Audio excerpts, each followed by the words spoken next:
मित्रों नमस्कार।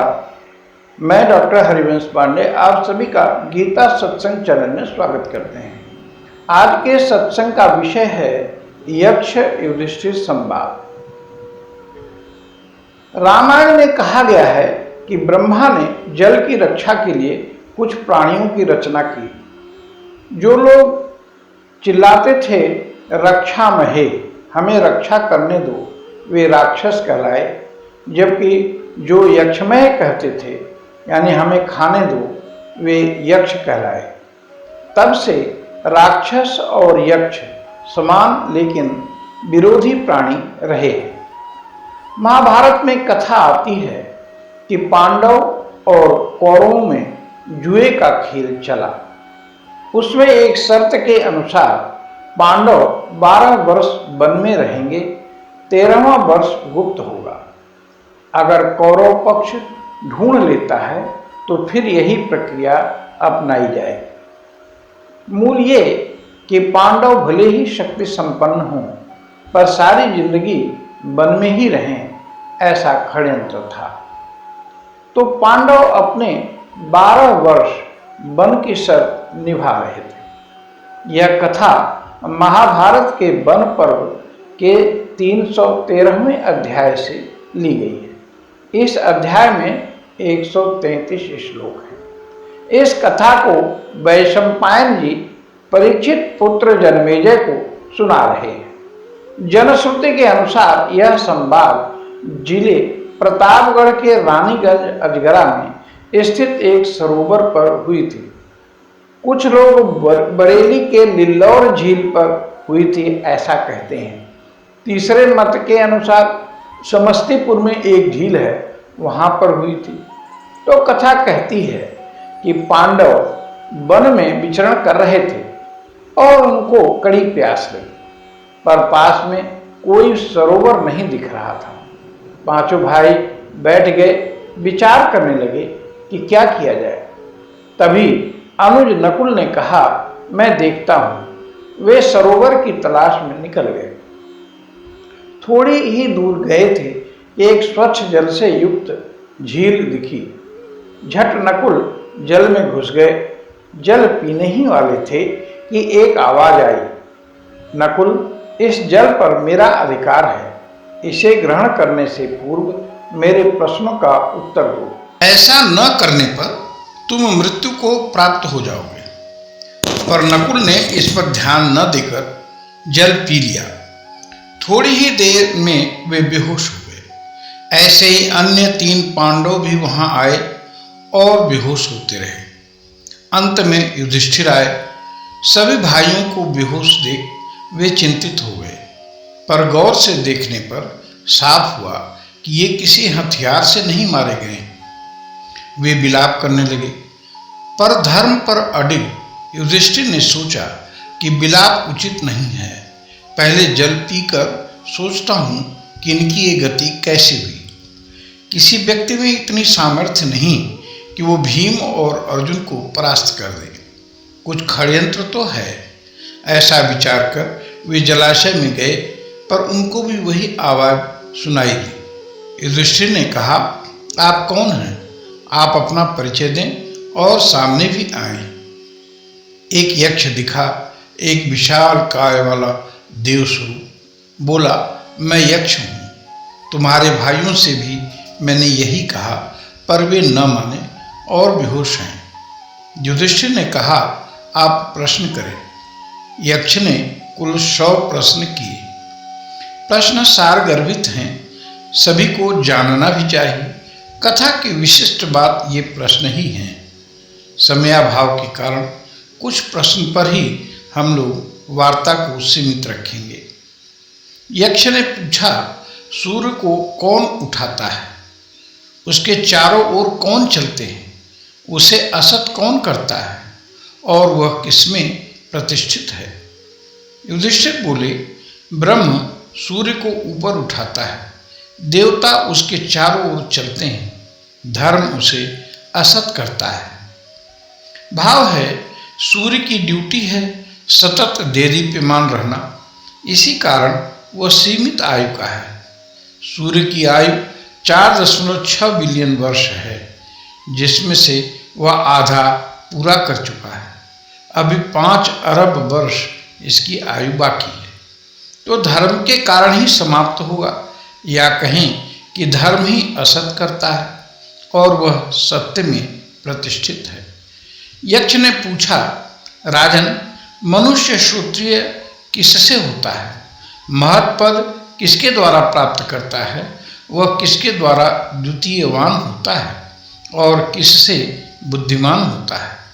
युधिष्ठिर बोले, वेदाध्ययन के द्वारा मनुष्य श्रोत्रिय होता है, तप से महत् पद प्राप्त करता है, धैर्य से द्वितीयवान दूसरे साथी से युक्त होता है और वृद्ध पुरुषों की सेवा में बुद्धिमान होता है। यक्ष ने पूछा, ब्राह्मणों में देवत्व क्या है? उनमें सत्पुरुषों का सा धर्म क्या है? उनका मनुष्य भाव क्या है? और उनमें असत पुरुषों का सा आचरण क्या है? युधिष्ठिर बोले, वेदों का स्वाध्याय ही ब्राह्मणों में देवत्व है, तप सत्पुरुषों का सा धर्म है, मरना मनुष्य भाव है और निंदा करना असत पुरुषों का सा आचरण है। यक्ष ने पूछा, क्षत्रियों में देवत्व क्या है? उनमें सत्पुरुषों का सा धर्म क्या है? उनका मनुष्य भाव क्या है और उनमें असत पुरुषों का सा आचरण क्या है? इस पर युधिष्ठिर बोले, वाण विद्या क्षत्रियों का देवत्व है, यज्ञ उनका सत्पुरुषों का सा धर्म है, भय मानवीय भाव है और शरण में आए हुए दुखियों का परित्याग कर देना उनमें असत पुरुषों का सा आचरण है। यक्ष ने पूछा, कौन एक वस्तु यज्ञ शाम है? कौन एक यज्ञ संबंधी यज्ञ है? कौन एक वस्तु यज्ञ का वर्ण करती है और किस एक का यज्ञ अतिक्रमण नहीं करता? इस पर युधिष्ठिर बोले, प्राण ही यज्ञ शाम है, मन ही यज्ञ संबंधी यजु है, एकमात्र ऋचा ही यज्ञ का वर्ण करती है और उसी का यज्ञ अतिक्रमण नहीं करता। यक्ष ने पूछा, खेती करने वालों के लिए कौन सी वस्तु श्रेष्ठ है? बिखेरने वालों के लिए क्या श्रेष्ठ है? प्रतिष्ठा प्राप्त धनियों के लिए कौन सी वस्तु श्रेष्ठ है? तथा संतान उत्पादन करने वालों के लिए क्या श्रेष्ठ है? इस पर युधिष्ठिर बोले, खेती करने वालों के लिए वर्षा श्रेष्ठ है, बिखेरने वालों के लिए बीज श्रेष्ठ है, प्रतिष्ठा प्राप्त धनियों के लिए गौ का पालन पोषण और संग्रह श्रेष्ठ है और संतान उत्पादन करने वालों के लिए पुत्र श्रेष्ठ है। यक्ष ने पूछा, ऐसा कौन पुरुष है जो बुद्धिमान, लोक में सम्मानित और सब प्राणियों का माननीय होकर एवं इंद्रियों के विषयों को अनुभव करता तथा श्वास लेते हुए वास्तव में जीवित नहीं है? युधिष्ठिर बोले, जो देवता, अतिथि, वर्णीय कुटुंबीजन, पितर और आत्मा इन पांचों का पोषण नहीं करता, वह सांस लेने पर भी जीवित नहीं है। यक्ष ने पूछा, पृथ्वी से भी भारी क्या है? आकाश से भी ऊंचा क्या है? वायु से भी तेज चलने वाला क्या है? और तिनकों से भी असंख्य यानी अड़िक क्या है? इस पर युधिष्ठिर ने कहा, माता का गौरव पृथ्वी से भी अधिक है, पिता आकाश से भी ऊंचा है, मन वायु से भी तेज चलने वाला है और चिंता तिनकों से भी अधिक असंख्य एवं अनंत है। यक्ष ने पूछा, कौन सोने पर भी आंखें नहीं मूंदता? उत्पन्न होकर भी कौन चेष्टा नहीं करता? किसमें हृदय नहीं है और कौन वेग से बढ़ता है? युधिष्ठिर बोले, मछली सोने पर भी आंखें नहीं मूंदती, अंडा उत्पन्न होकर भी चेष्टा नहीं करता, पत्थरों में हृदय नहीं है और नदी वेग से आगे बढ़ती है। इस पर यक्ष ने पूछा, प्रवासी यानी परदेश यात्री का मित्र कौन है? गृहवासी यानी गृहस्थ का मित्र कौन है? रोगी का मित्र कौन है? और मृत्यु के समीप पहुँचे हुए पुरुष का मित्र कौन है? युधिष्ठिर बोले, सहयात्रियों का समुदाय अथवा साथ में यात्रा करने वाला साथी ही प्रवासी का मित्र है, पत्नी गृहवासी का मित्र है, वैद्य रोगी का मित्र है और दान मुमूर्षु अर्थात मनुष्य का मित्र है। यक्ष ने पूछा, हे राजेंद्र, समस्त प्राणियों का अतिथि कौन है? सनातन धर्म क्या है? अमृत क्या है? और यह सारा जगत क्या है? इस पर युधिष्ठिर बोले, अग्नि समस्त प्राणियों का अतिथि है, गौ का दूध अमृत है, अविनाशी नित्य धर्म ही सनातन धर्म है और वायु यह सारा जगत है। यक्ष ने पूछा, अकेला कौन विचरता है? एक बार उत्पन्न होकर पुनः कौन उत्पन्न होता है? शीत की औषधि क्या है और महान क्षेत्र क्या है? युधिष्ठिर बोले, सूर्य अकेला विचरता है, चंद्रमा एक बार जन्म लेकर पुनः जन्म लेता है, अग्नि शीत की औषधि है और पृथ्वी बड़ा भारी आवपन है। यक्ष ने पूछा, धर्म का मुख्य स्थान क्या है? यश का मुख्य स्थान क्या है? स्वर्ग का मुख्य स्थान क्या है और सुख का मुख्य स्थान क्या है? इस पर युधिष्ठिर ने कहा, धर्म का मुख्य स्थान दक्षता है, यश का मुख्य स्थान दान है, स्वर्ग का मुख्य स्थान सत्य है और सुख का मुख्य स्थान शील है।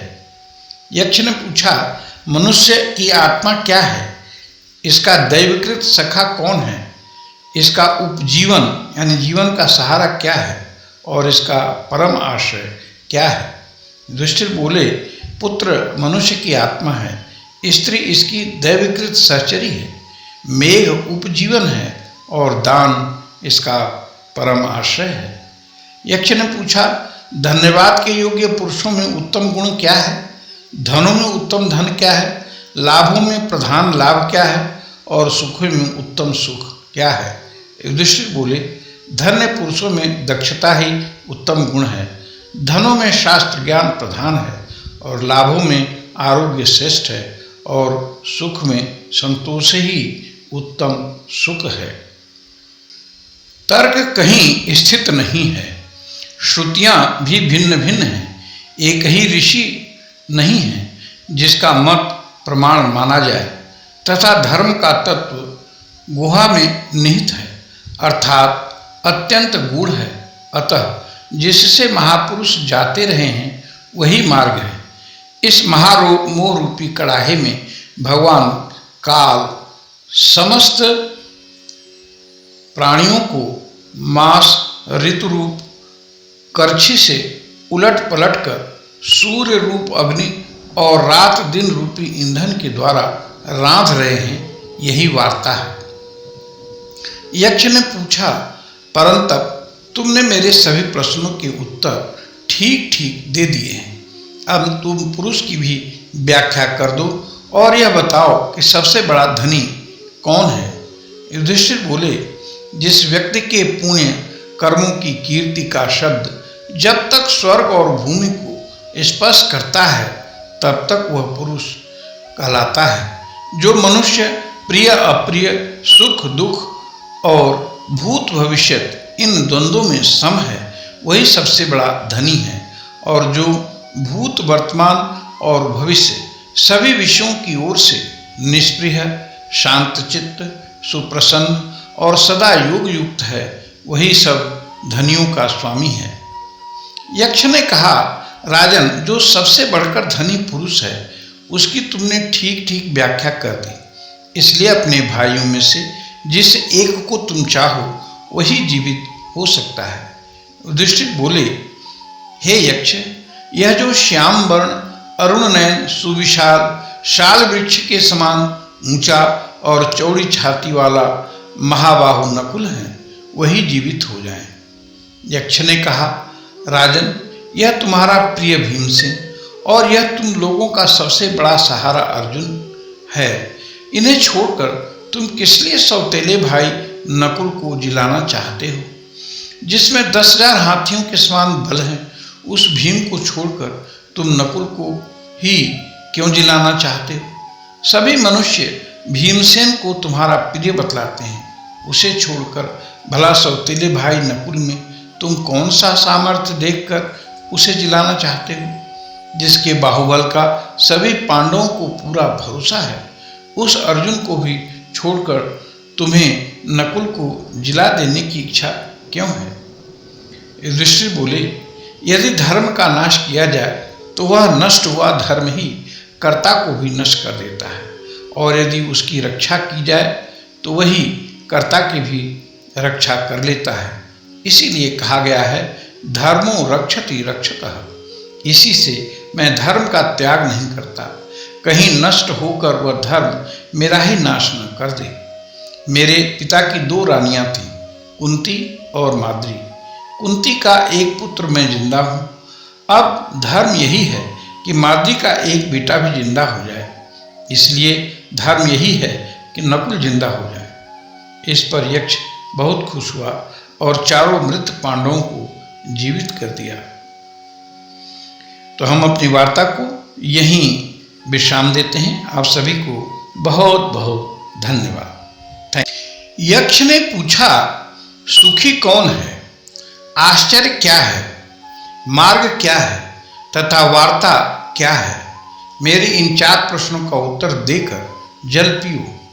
युधिष्ठिर बोले, जलचर यक्ष, जिस पुरुष पर ऋण नहीं बचे हैं और जो परदेश में नहीं है, वह भले ही 5वें या 6ठे दिन अपने घर के भीतर साग भात ही पकाकर खाता हो तो भी वह सुखी है।